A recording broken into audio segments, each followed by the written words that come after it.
Place Marcel Aimé, au cœur du 18e arrondissement, on rencontre le passe-muraille créé par Jean Marais en hommage à Marcel Aimé, l'auteur de la nouvelle homonyme. Le personnage de bronze semble, comme dans le récit, bloqué dans un mur. Direction Gare du Nord, dans le 10e arrondissement de notre capitale, non pas pour prendre le train, mais pour admirer l'œuvre de Leandro Ehrlich.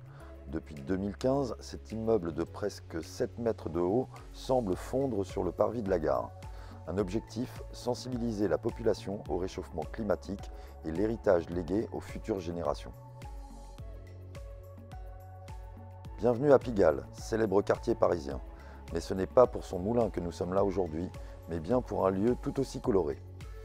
Depuis 2009, ce terrain de basket, aux dimensions peu réglementaires, offre à ses visiteurs un spectacle haut en couleurs. Ses motifs géométriques font de lui une véritable œuvre de street art, ainsi que le terrain le plus photographié du monde. Montmartre, célèbre quartier du 18e arrondissement, vous accueille pour un tête-à-tête avec un imposant bloc de pierre, plus communément appelé le Rocher aux Sorcières. En effet, c'est dans le passage de la Sorcière, face à une luxueuse résidence, que trône cet amas de roc.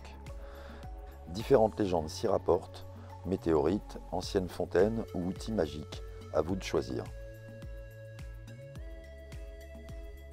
Dans le sud du jardin des Buttes-Chaumont se trouve l'entrée d'une des anciennes carrières de plâtre. Sur 25 mètres de haut, une grotte s'est formée au fur et à mesure de l'extraction des pierres. On y trouve de fausses stalactites ainsi qu'une cascade de 32 mètres de hauteur.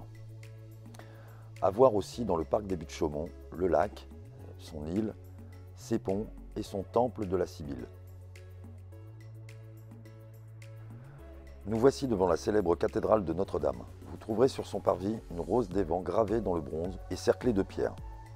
On peut y lire point zéro des routes de France. C'est d'ici que l'on calcule la distance avec les autres villes françaises, et ce depuis 1924.